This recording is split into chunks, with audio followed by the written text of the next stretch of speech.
Selamat pagi, saudara-saudariku yang terkasih dalam Yesus Kristus. Kita berjumpa lagi dalam renungan harian Jalan Hidup Katolik, hari Selasa, tanggal 1 Maret 2022, pada pekan biasa ke-8. Selamat mengikuti. Petrus mewakili para rasul untuk menyatakan telah meninggalkan segala sesuatu untuk mengikuti Tuhan Yesus. Apa yang dikatakan Petrus bukan suatu kesombongan atau perasaan berjasa, melainkan sebuah fakta. Mereka sudah mempertaruhkan segala-galanya saat meninggalkan harta untuk menjadi murid Yesus. Kita mungkin sering mendengar khotbah dengan pesan bahwa ada upah dari kesetiaan dalam mengikuti Yesus. Upah memang menjadi bagian yang Tuhan sediakan. Seperti yang Yesus sampaikan, dan seperti yang tertulis dalam kitab Wahyu, ketika Tuhan memberi pesan kepada ketujuh jemaat. Namun dari perkataan Yesus yang ditulis oleh Markus, seringkali ada hal yang terlewatkan atau sengaja tidak diperhatikan terkait upah mengikuti Yesus. Ketika para murid menanyakan upah mengikuti Dia, Yesus tak menampik bahwa mereka akan menerima upah, sekalipun disertai penganiayaan. Berbicara mengenai penganiayaan, rasanya sedikit orang yang spontan mengiyakan kalau tawaran diberikan. Namun perkataan Yesus ini terbukti dialami oleh banyak tokoh yang tertulis dalam Alkitab. Sebagai contoh, Stefanus, yang menjadi martir karena keteguhan imannya kepada Kristus. Secara fisik ia harus mati karena dirajam batu, tetapi upah besar Tuhan sediakan atas kesetiaannya sampai akhir hayat. Sementara bagi Paulus, penganiayaan menjadi perkara yang tak asing baginya selama menuntaskan misi sebagai rasul dan penginjil. Yesus meneguhkan mereka bahwa pilihannya sudah tepat. Dengan meninggalkan segala-galanya, mereka tidak punya pilihan selain bergantung penuh kepada Allah.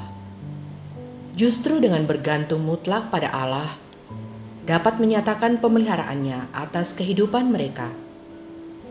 Yesus memberikan dua janji untuk menegaskan hal ini.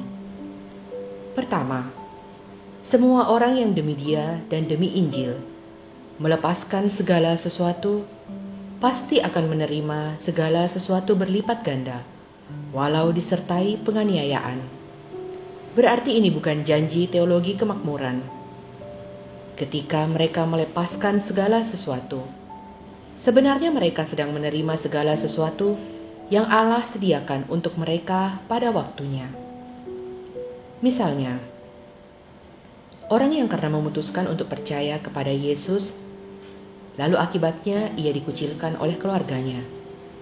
Ia kehilangan keluarga kandung, namun mendapatkan keluarga Allah sebagai gantinya.